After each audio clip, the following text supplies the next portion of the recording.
చూడండి మా బ్యాక్ యార్డ్లో వచ్చిన తోటకూర. ఇప్పుడు ఈ తోటకూరతో నేను వేపుడు చేసి చూపిస్తాను మీకు. చూడండి ఎంత తోటకూర వచ్చిందో, చూడండి ఎంత బాగుందో ఫ్రెష్గా. చూడండి తోటకూర వేపుడికి నేను తోటకూర అంతా క్లీన్ చేసేసుకున్నాను, ఆకులన్నీ తీసేసాను. అయినా కూడా తోటకూర ఎంత ఫ్రెష్గా తెచ్చినా కూడా ఇట్లా వాడిపోతుంది. చూడండి ఇప్పుడు ఈ తోటకూర వేపుడు చేసి చూపిస్తాను మీకు. మా బ్యాక్ యార్డ్లో వచ్చిన తోటకూర వేపుడు చేయడానికి ఒక ప్యాన్ తీసుకున్నాను, 2 స్పూన్లు ఆయిల్ వేస్తున్నాను. నూనె కాగింది, ఇప్పుడు పోపులు వేస్తున్నాను. తోటకూర వేపుడికి ఒకసారి కలుపుకోవాలి. చూడండి పోపులన్నీ వేగిపోయాయి. ఇప్పుడు దీంట్లో నేను ఉల్లిపాయలు, పచ్చిమిరపకాయ ముక్కలు వేస్తున్నాను. చూడండి ఇవి కూడా కొంచెం వేపేసుకోవాలి. ఎప్పుడైనా కూడా ఆకుకూరలు చేసినప్పుడు, ఉట్టి ఆకుకూరలు వండుతున్నప్పుడు పసుపు మాత్రం వేసి చెయ్యకండి, అలా వేయకూడదంట.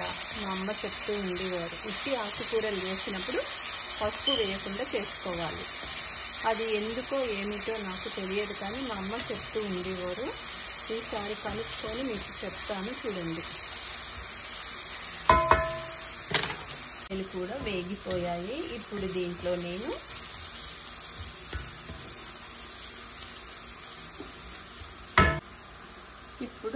తోటకూర వేస్తున్నాను. ఇది మా బ్యాక్ యార్డ్లో నేను వేసుకొని పండించుకున్న తోటకూర. ఇప్పుడు శుభ్రంగా మిక్స్ చేసుకుందాం.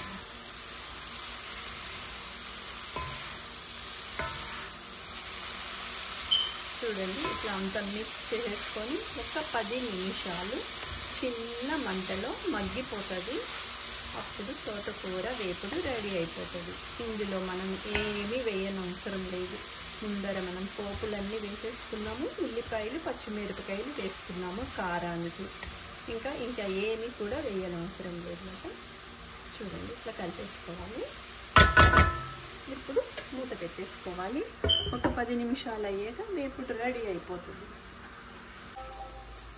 చూడండి ఇప్పుడు మూత తీసి తోటకూర వేపుడు 10 మినిట్స్లో అంతా మగ్గిపోయింది. ఇప్పుడు కొంచెం సాల్ట్ వేస్తున్నాను. సాల్ట్ కూడా కొంచెమే వేసుకోవాలి. ఆకుకూరల్లో సాల్ట్ ఎక్కువగా ఉంటుంది అన్నమాట, అందుకనేసి కొంచెమే వేసుకోవాలి.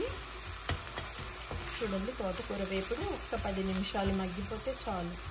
ఈజీగా తోటకూర వేపుడు రెడీ అయిపోయింది.